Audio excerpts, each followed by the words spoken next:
good afternoon, and welcome back to Gun Bunny Customs.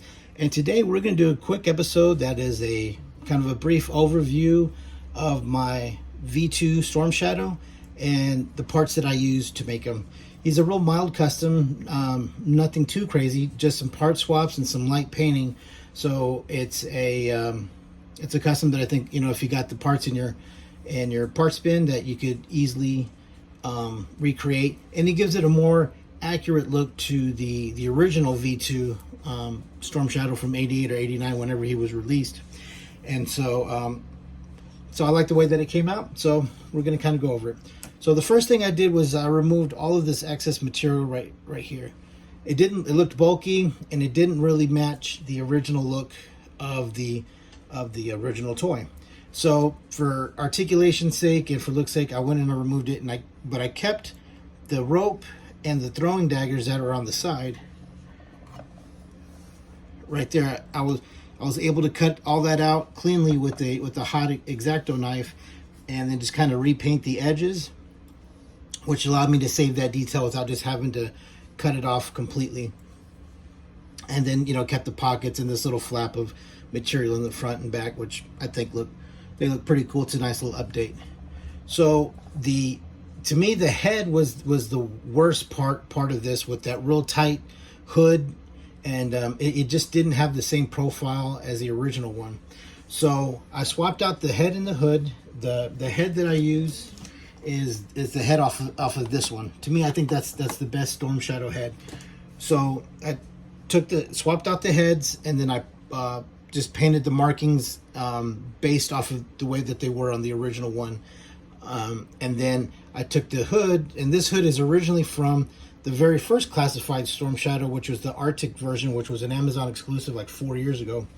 And this one was actually on a different custom that I had done.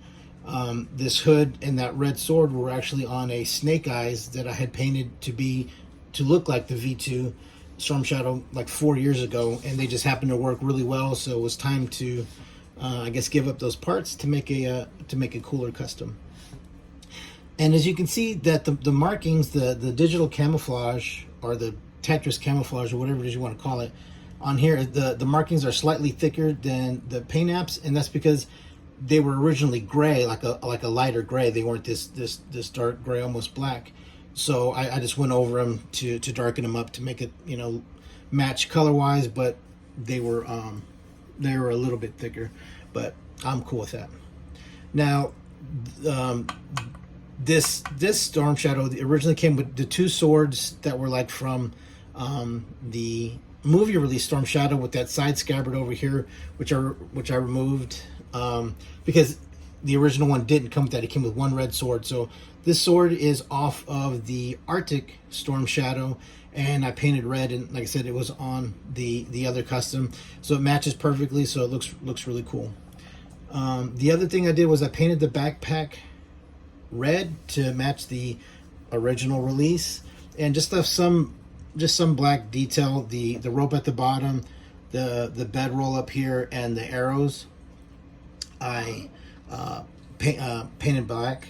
And then the bow I also stole from one of these, because to me it just looked a little bit better than that sort of more of a I don't know, a little more like a competition shooting bow or something like that. And then he only came with one claw, so I you know, have him with the one claw.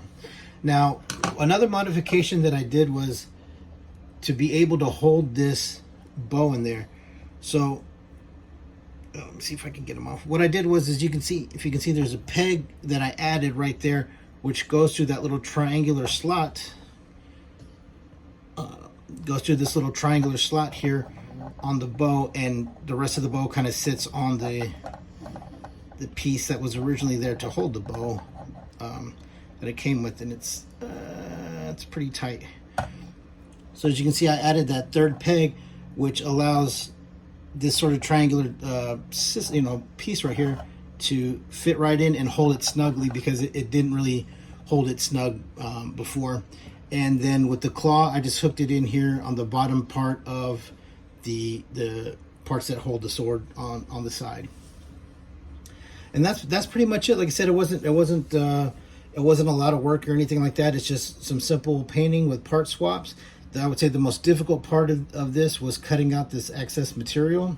So what I did was I just heated up an X-Acto knife with my heat gun, and then I also would heat up the part that I was cutting out, and I would just follow the crease line, and it just splits wide open with the hot knife, which, like I said, frees up the articulation of the upper legs, gives it a cleaner, less bulky look, and something that's, you know, way more accurate to the original toy.